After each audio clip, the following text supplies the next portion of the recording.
Hello, you're very welcome to Audiovisual Cultures, the podcast that explores different areas of film, the arts and media. I'm Paula Blair, and in this episode I talk to writer and director Leslie Goyette and producer Michele Englehart about their film Maysville, which is available on various streaming sites as well as on DVD and Blu-ray in the US. You'll find useful links in the show notes and everything else you'll need at audiovisualcultures.com. A big thank you to our patrons at patreon.com/avcultures, whose generosity is funding our website. And thanks as well to Heather Bonnie Reid, who replied on Instagram when I posted about yet more computer woes, as it seems we have the same laptop. And Heather says, I recently discovered your podcast and it's great. I'm really glad you're enjoying it, Heather. And thank you and everyone else for listening and for engaging with us wherever you do that.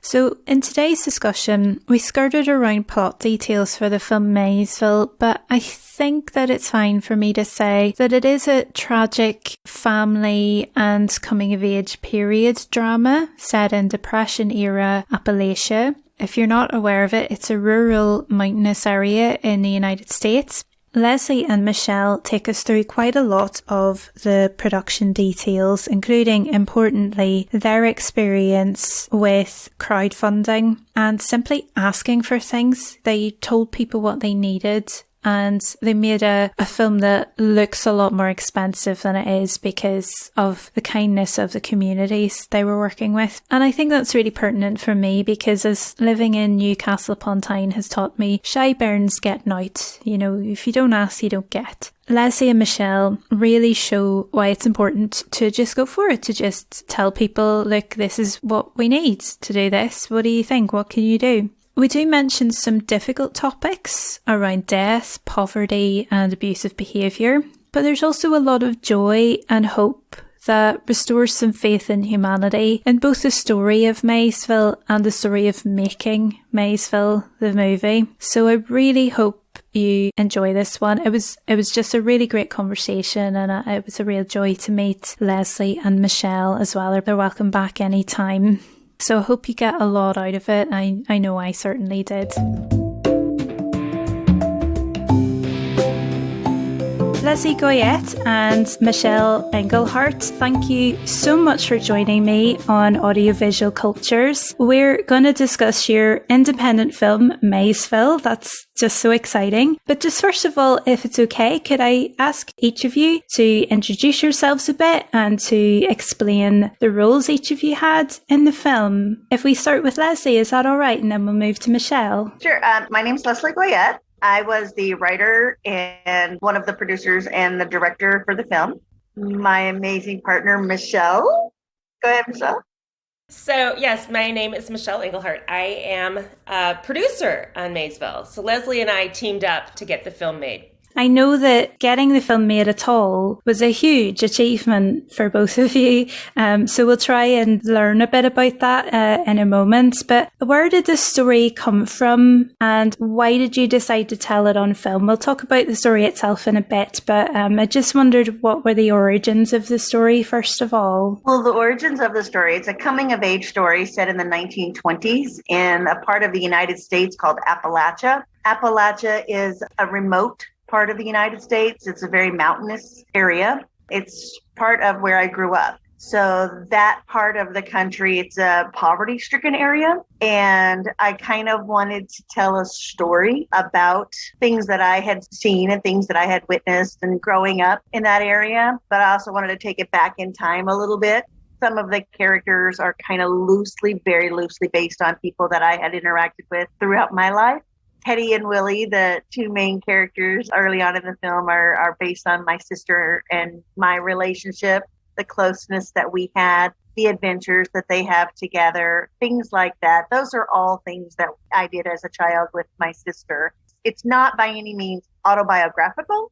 Goodness, it's not autobiographical. It's based on, the area where I grew up with. And that's where it kind of came from. And why it's told on film was the second part of your question. And Leslie can answer this better than me, but I just want to say as a writer, Leslie is a very visual writer. And when I first read the script, I could picture every scene in my mind, like how it was going to be. And she's not a prolific writer. It's very, not a lot of information, but the right amount of information for me to visualize, really picture how this would be filmed, which I thought was unusual because I do read a lot of scripts. I think she's just a visual writer, which lends itself to film.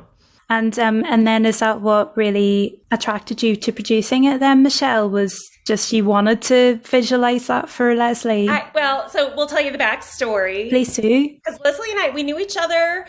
We had met on a set that our kids had done a commercial for probably 8 years ago now, a while ago, and kept in touch via, social media, Facebook. She lives in Portland, which is about 3 hours from where I'm at in Seattle. So just, acquaintances over social media. But one day she pinged me and asked if she had watched a short film that I had put out on social media that my son had been in, and she watched it and thought he would be perfect for the role of Willie for this script she wrote. I didn't know she was a writer, and she had never previously shown anybody her scripts. So she's kind of like a closet writer, she says. So she sent me the script, and I started reading it, and I'm not sure if you had time to watch the film, but the setup of the film is with the boys, they're tweens. The first 15 minutes of the film, you watch this setup, and I read up to that point in the script, and I was just like, oh my God, this is one of the best scripts I've read. And I was totally engaged by page 10, just sucked in. And by like 16 or something, I texted her. I said, oh my God. And she said, oh my God, good, or oh my God, bad, because I was the first person to have read the script. And I said, oh my God, I just called her. And I said, this is so good. This is just so good. So that's how I got sucked in. I didn't know, maybe at that time, that it was her first script. I didn't know anything, if she had made any short films or anything. She came up to Seattle and we did a table read. And then after the table read, she said, so I don't know if this can just be a short film or if we could do a feature-length film, but we're two ladies. We can get it done. Could you help me? I've never done a film before. So I don't know. I tell people I don't usually believe in fate, but I feel like there's an element here of why this all came together. Why I said yes. I thought it was just crazy. I'm more conservative than Leslie and, don't usually take risks like this. And it was the right time in my life. And we kind of just figured it out together over the last 3.5 years. It's been kind of a crazy ride. We've learned a ton. And I think we produced something pretty good for, given what the resources that we had at play. Fantastic. And Leslie, do you want to add anything to Michele's story there? Well, yeah, I've been I call myself a closet writer for many years. I have so many scripts and short stories and so on. And I write, but I've always felt that sharing your writing is like letting someone see you make it. Nobody...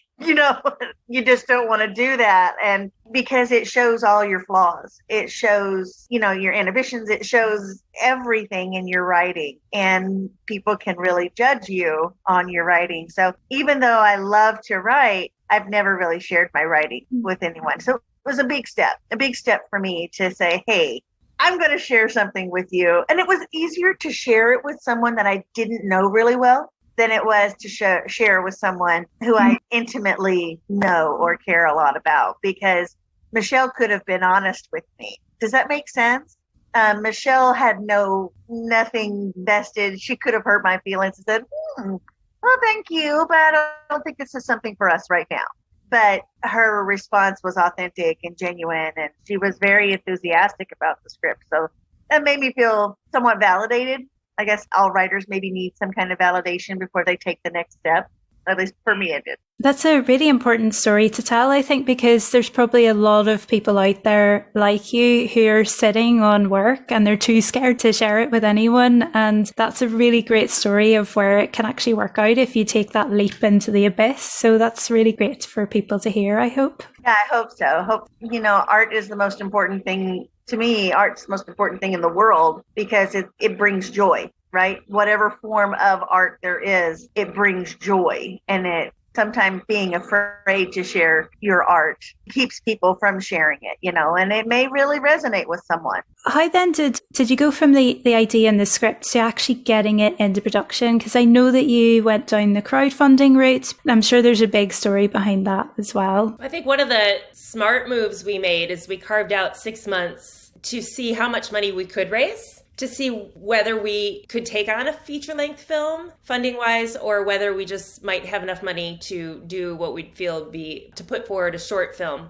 I think a lot of filmmakers, at least a lot of local indie filmmakers I know, they don't necessarily take that time. They kind of wing it and try to do stuff on no money. And I do think we did the right thing by taking that time and doing it. And it didn't just raise the funds. It helped spur our marketing right from the very beginning. To start building your audience early is some advice we got from another producer that I think was well taken. So the two can go hand in hand. We did what we thought was a big crowdfunding on Indiegogo, which was quite successful. We more than made our goal, and that inspired us to think that we had enough to make a feature film, which we actually ended up doing. We had to do a lot of asking because we didn't have enough money to make a really good quality feature film. The film is set back in the 1920s. So that's another feat that's quite hard to pull off as an indie filmmaker, to make it authentic, looking to the 1920s, and more expensive, right? With all the props and setting locations and all that.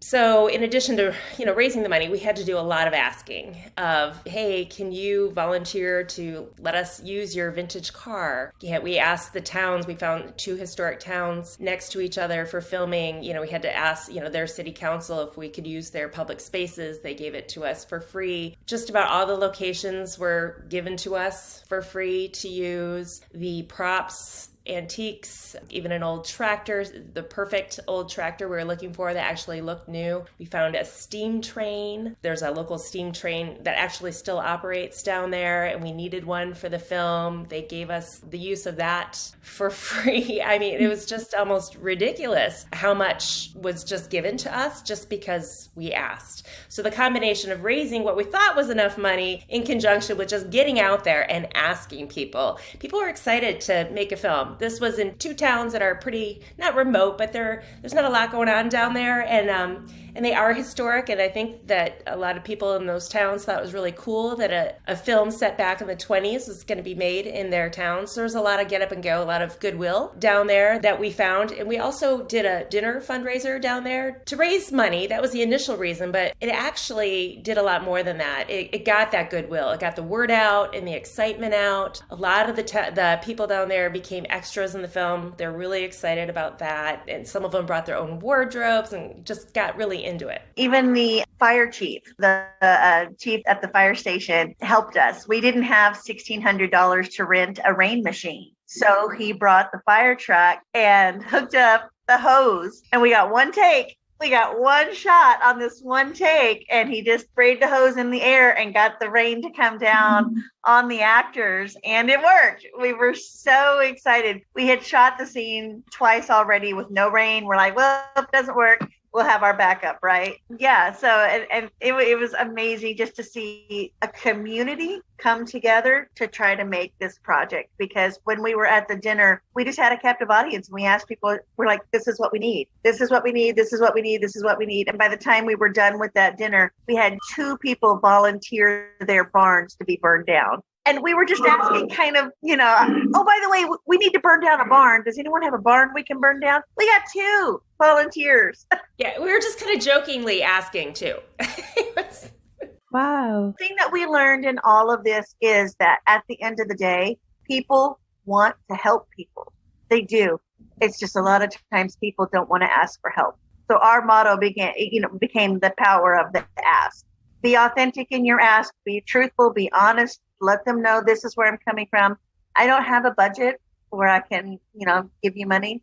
But the people were just so wonderful and excited to be, a part of it. And to be part of something creative that's bigger than yourself. I think that I would sign on if somebody asked me, Anyway, it's exciting to be part of something that so many people are involved in, to actually put something on the big screen that could look really good. They didn't know us. They didn't know. We have no stars in the film, no A-listers that are recognizable on a marquee, but they totally bought into the story and the idea of making a film down there. And the fact that it was set back in time, I think was another big selling point.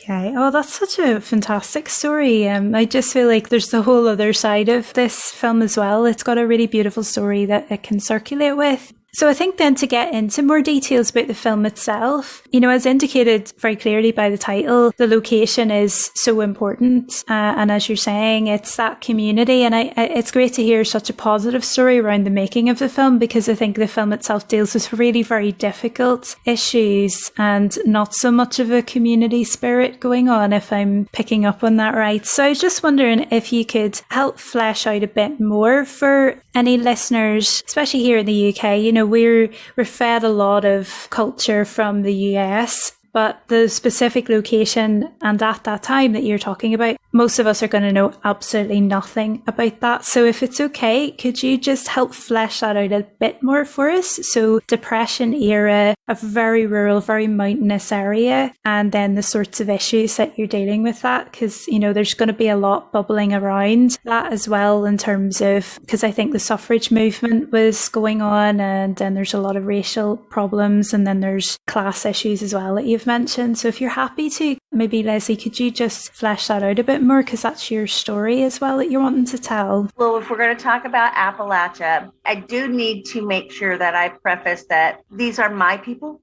This is where I grew up, and I love and adore where I'm from. So by any means, the purpose of this is not to shine a negative light on the people of Appalachia, but Appalachia in the 1920s is very different from Appalachia nowadays. We're going back in time, and we're looking at a time when I don't think things were so different so much in Appalachia as they were in other parts of the country. Women were more of a second-class citizen than men. Even in the early 1920s, women were discarded a little bit more. We were dealing with, I don't want to give away too much of the story, because there is a very big twist at the end. And the big twist at the end actually will explain the actions by a lot of the characters throughout. But infidelity is one of the most sinful things that you could have done in that time period in Appalachia. It's something that was a scarlet letter. You know what I'm saying? Very much of a scarlet letter. The area itself is, like I said, it's underserved, but there's not a lot of wealth. Generations after generations after generations live there. So not a lot of people, a lot of families can break out a poverty cycle. But at the same time, they're also a very strong, faithful community. They're very strong in their faith and their beliefs. So trying to explain that without giving away too much of the story, that's a little bit of a fine line to walk there, but it's a very beautiful part of the country, the Appalachian Trail. A lot of people will hike that, and it's just a mountainous trail on the eastern part of the United States. It's beautiful, and the people are wonderful. They're just very set in their ways. And sometimes people will justify their actions by what has happened to them. And I hate to use the old terms, but an eye for an eye and a tooth for a tooth. A lot of times people still feel that way. And back in that time, the 1920s, there was not law enforcement as you would see it now, right? There was one local sheriff for like 3 or 4 towns. And that was the case in the story of Maysville. We had one sheriff that kind of took care of many different areas and things like that. So I hope that kind of helps kind of describe a little bit more of it. And Leslie, she mentioned some of this, a lot of it is pulled from her childhood here and there, which Leslie and I are about the same age, so grew up in the 70s. It's set back in the 1920s because maybe it's a little bit more believable that some of these things actually can happen. They still actually, Leslie, maybe you could talk to this, can happen today. That people, some of the things that happen in the movie, you're like, that could never happen. Well, Leslie might know of situations in her childhood where things like that actually did happen. Yeah. I grew up in this. We were poor. We were poorer growing up. We didn't have a car. I don't think anyone would ever relate to that. You know what I'm saying? The 70s, 80s, and 90s, growing up, how did you not have a car? But we didn't have a car. We didn't have a telephone. That sounds crazy. When I was in high school, we did not have a telephone. because we couldn't afford it.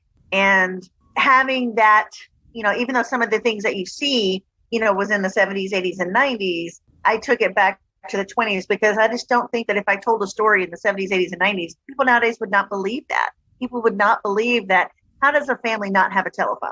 How do you not have a landline in your house? Well, we didn't. I had a single mother with trying to raise 3 children on her own. And it was just the circumstances that we grew up in. So I decided to take this story back to the 20s to make some of the things, that I can relate to from my childhood. It would explain things a lot easier. That's really great to hear about that, Leslie, because that was something I was going to ask you about, because the setting is almost 100 years on from where we are today. I think that actually quite a few of the issues that come up in the film are really prescient right now. I think especially with a lot of what we've seen with abusive behaviour and race relations and gender inequality and everything, even well into the 21st century now. So I think it is a very 2020 story in a lot of ways, as much as it is a 1920s story. So it's really great to hear, and really fascinating what you're saying as well about that decision to go back to the 20s. That makes a lot of sense, actually, because I grew up more in the 80s in the UK, and yeah, it would, even for a lot of us who would be considered poor or underprivileged, well, we probably would have had access to a landline telephone or a car of some description, even a neighbour's car or something like that. So, that's really just fascinating context to hear about that. Thank you for that. Yeah. Yeah, you just hit the nail on the head. You really did. You really summed that up very well. It's just interesting. Even when I was telling Michele some of the stories from my childhood, Michelle's like, what? What? Because, we were growing up at the same time, and regionally, we were just a few hundred miles from each other. She was growing up in Illinois and I was growing up in Kentucky, but we grew up in 2 very different worlds, very, very different worlds. And it's just fascinating just to see that how 2 people who were completely different, not far from each other, but just experienced 2 drastically different childhoods. You mentioned earlier as well that the 2 boys, Teddy and Willie, they're based very roughly on you and your sister, and then putting it back to the 20s and changing them to boys. Is that just again to facilitate the storytelling? Do you think it's easier if they're boys, or? It was easier for me because there were some parts that I didn't want to share about my life. Okay. I just felt that it was the right thing to do, was to make them boys. Some of the things that my sister and I did were very boy roles. We would climb in the barns and climb, 50 feet into the rafters. I would die now if I saw my kids doing things like that. We would go frog gigging, and, we would shoot guns. We shot guns in the fields. A lot of the things that you see Teddy and Willie doing, they're definitely more masculine things. But those were the things that we had to do. That's what we had to play with when you're very removed from city folk. So that's just what we had to do. Things that were around a farm area, that's what we had to play with, and that's what we did. There was a lot of times when I was very, emotional on set, I just think that if it would have been 2 little girls, I would have been a total mess, because I'm so close with my sister and I love her so much. So I think having the boys, it kind of kept things a little bit more controllable for me. Yeah, that makes a lot of sense. That's really useful to hear. I mean, we talked earlier as well about just how positive the production experience was. And it does look like you, although maybe we wouldn't consider a lot of the actors as terribly famous or anything like that, they're actually really high calibre in the performances that you've got out of them, and you've got really high production value in how the film has been filmed, the lighting, the music, and all of these elements that make it look very polished, and they make it look a lot more expensive than it probably actually was, which is a real achievement. Yeah. Thank you, Paula. Coming from you, that really means a lot. Someone who has so much education and someone who has spent so much time studying film. That's really sweet of you to say. That means a lot. But we were limited with our actors. We were limited with what we had to choose from and what we had to work with. But I do agree with you. I do think that we got some really, really genuine performances, and I think that it came through. They were more than just characters. They really worked really hard to get to where they needed to be. And some of the scenes were hard.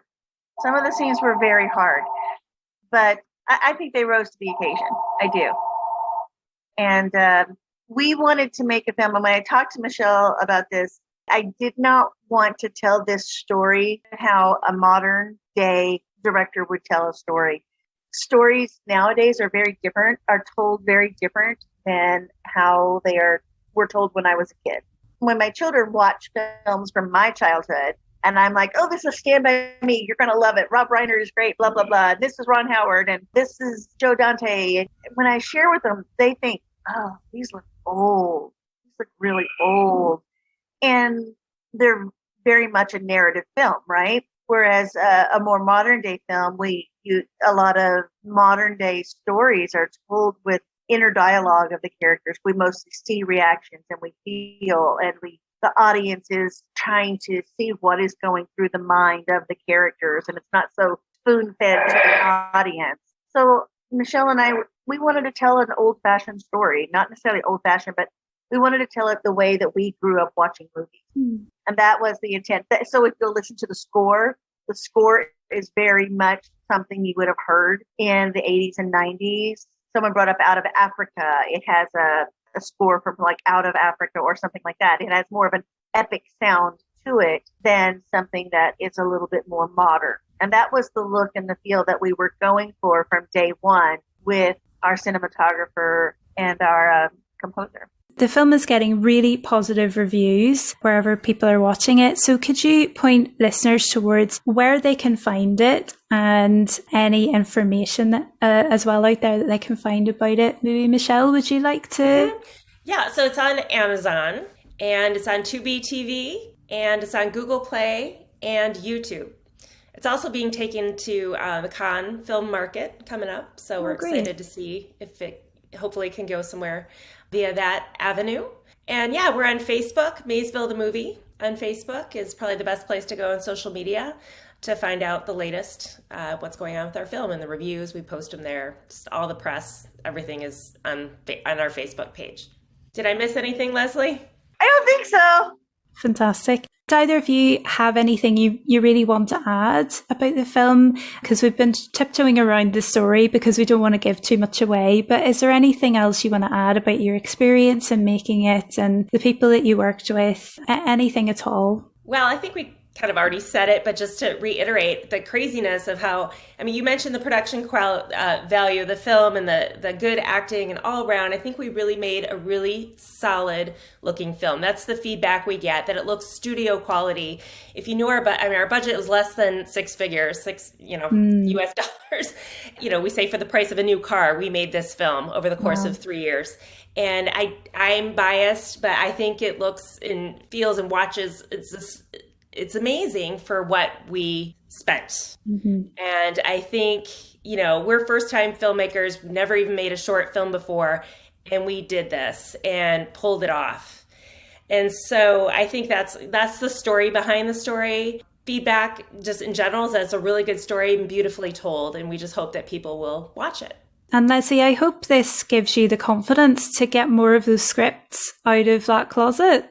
Yeah? I hope so. I hope to find that one person out there that would believe in me. We've been told, do not tell anyone what you spent on this film. Don't keep that budget low, keep it quiet, because if anyone knew what we really did here with the amount of money that we had, they would know that it was just shy of a miracle. But there's a part of me that says, look what I can do for this amount of money. If you would just believe in me, I could do an amazing product with a few $100,000, I don't even need, millions of dollars. I don't need that. And I don't think a lot of people need that to bring a quality piece of work to film. I don't. There was a film that came out this year called Math.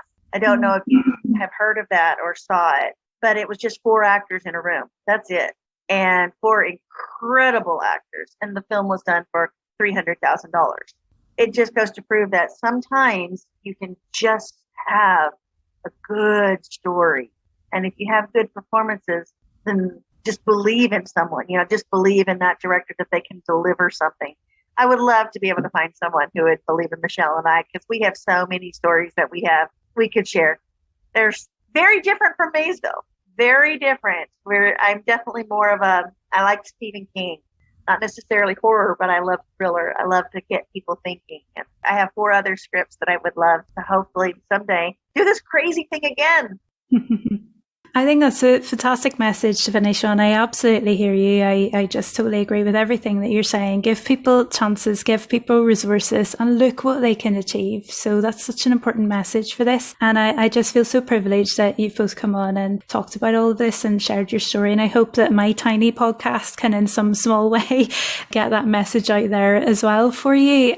So Leslie Goyette and Michele Englehart, thank you so much for your time. Thank you so much for sharing your story, and just wish you all the best with everything that is to come. And I hope there are great things coming for you. And I really hope I get to speak to you again at more length another time. Yeah, me too. Well, thank you so much for having us on. Thank you so much, Paula. It's been a pleasure. Yeah, it's been brilliant.